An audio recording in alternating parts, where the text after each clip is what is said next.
probably didn't even understand that he was in danger. He probably didn't even realize the danger until it struck him. Grief surrounds members of the annual Dirt Bowl held in Shawnee Park this holiday season as they lost a beloved young man to gun violence. It's our top story here on the Night Team. Thanks for joining us. I'm Alex Dieterer. The co-organizer of the basketball tournament is sharing the trauma left behind after bullets took one of their youngest members. WHAS11 Night Team's Jose Alonso tells us more. I said, hello? He said, they killed my son. Rayvon Churchill remembering the phone call he got from his friend. No, it's tough. That left a deep emotional impact. It's a tough one. Hit hard. The loss of 20-year-old Milton Ritchie, seen in this picture with his father, Milton Winburn, is taking a toll on family and friends.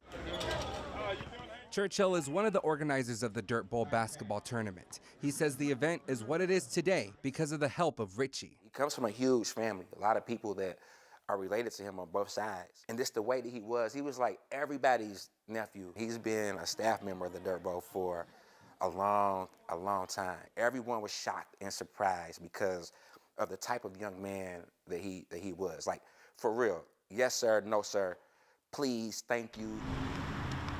According to LMPD, the last breath Ritchie took was around Fort Haven Road in southwest Louisville. It was 4:14 Saturday evening when police found a 20-year-old suffering from gunshot wounds next to a vehicle. After providing life-saving measures alongside EMS, Milton Ritchie was pronounced dead at the scene. The fear that I was probably on his face, that's the thing that kind of gets to me. Like, I bet he was scared.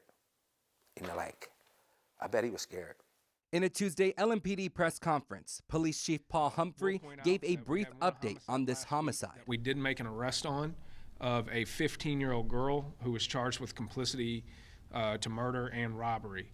I know we've talked a lot about juvenile crime, but when you have a 15-year-old girl that's involved in a homicide, that's always concerning. Churchill says the Dirt Bowl was lucky to have someone so respectable and humble on their administrative team. We're always going to have a chair for Miltmatic as long as I have anything to do with it, for sure. A life taken too soon, right before the Christmas holiday. In Louisville, Jose Alonso, WHAS11 Night Team on your side. Although LMPD did make an arrest, their homicide unit continues to investigate this case. Officials believe there's someone out there who may have critical information and is encouraging them to report it to the anonymous tip line. That number is 574-LMPD.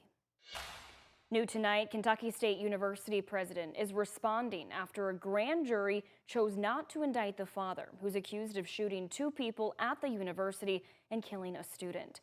Jacob Lee Baird claimed self-defense. Bard is currently out of the Franklin County Jail. His family had just posted a $100,000 bond right before the grand jury met, but they chose not to indict Bard on murder charges or first-degree assault charges. Bard's attorneys argue he acted in self-defense following days of escalating threats and violence directed at his son and other students. His attorneys allege a group of people attacked his family when they entered the campus building. During the confrontation, Bard's son was knocked to the ground and beaten, prompting Bard to fire his weapon. The shooting resulted in the death of one student, 19-year-old Dejon Fox, and injuries to another student. The attorneys say the decision closed the criminal case.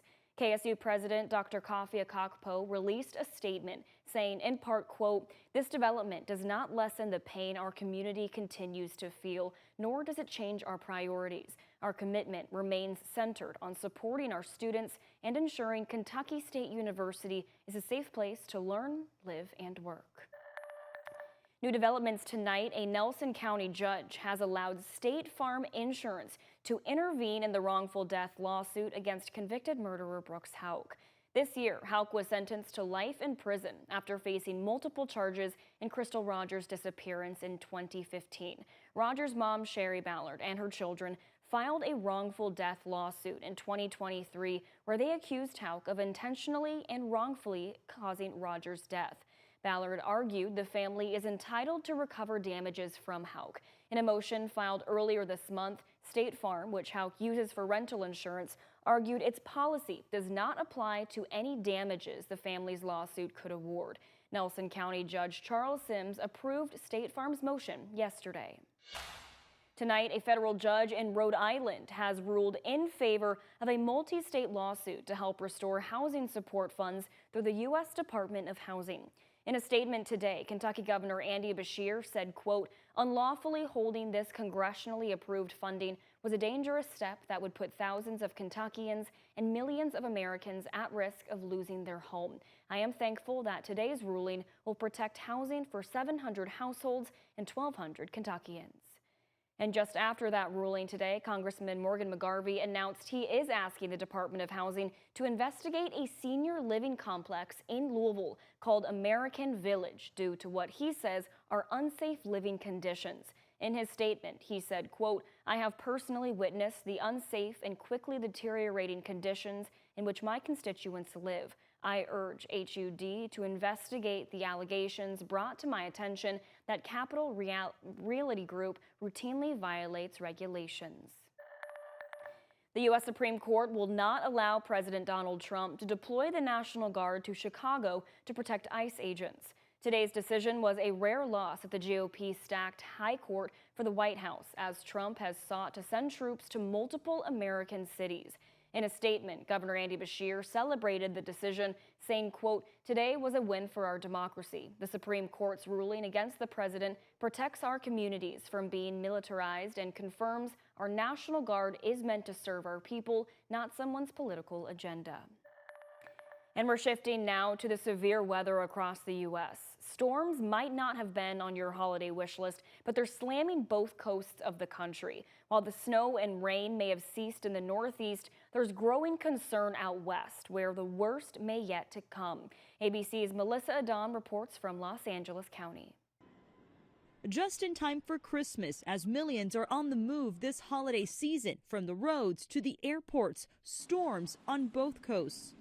A snowstorm blanketing the Northeast Tuesday with snow and rain from upstate New York to downstate.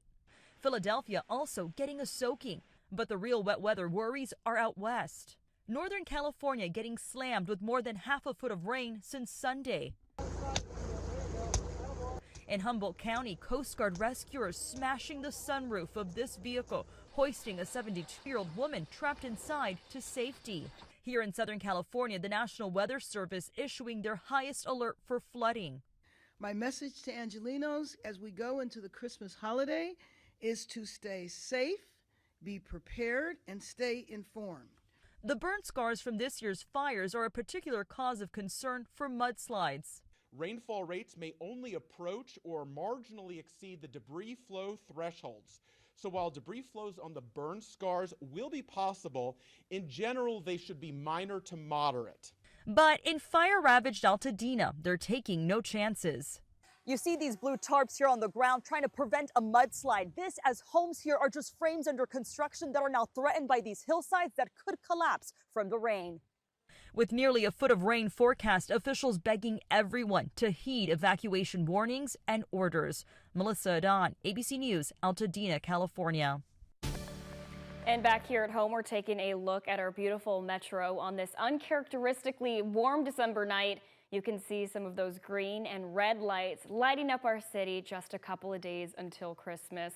And possibly a rainy day tomorrow that we're looking ahead to. Chief Meteorologist Mallory Schnell joins us now with what we can expect for our holiday week. Mallory. Hey there, Alex. Obviously not looking at a white Christmas this year. And yes, we do have some off and on rain chances that will continue this week. That's as high temperatures top out in the lower 60s for Christmas Eve, mid 60s for Christmas Day. Could see a spotty shower late Christmas Eve. Better chance for some light spotty activity throughout the day Christmas Day. Max HD radar, we have a couple of sprinkles on the radar down to the south of the parkways. Otherwise, clouds have tried to break apart the farther north that you do go because we do have a cold front that's slicing through the region here. So that's trying to bring in some cooler and drier air. But as temperatures drop, they're running into the dew points and some patchy dense fog will be an issue overnight tonight into early tomorrow. Now your hometown forecast for tonight, not a one-size-fits-all forecast. You can see cooler temperatures to the north, upper 30s near Seymour and North Vernon, mid 50s for lows down to the south,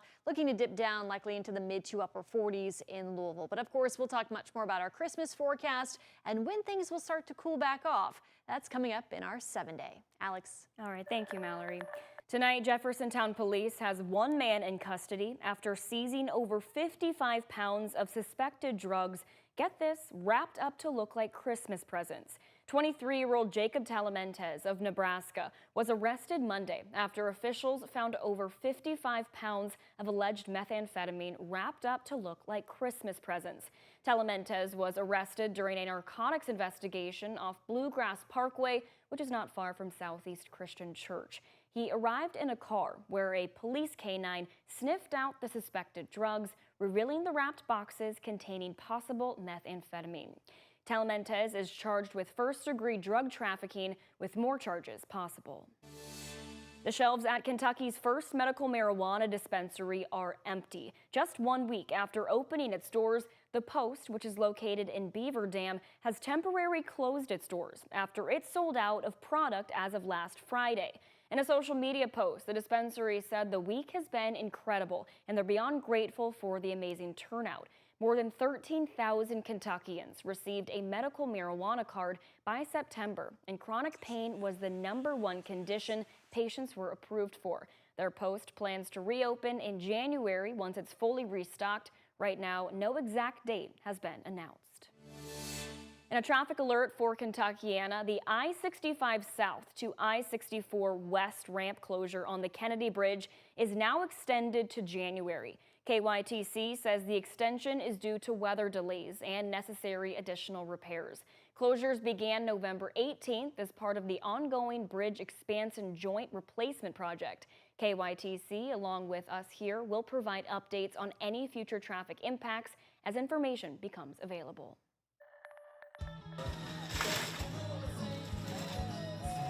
And coming up, a Louisville holiday tradition in a family's yard. We're taking a ride on Santa's sleigh next.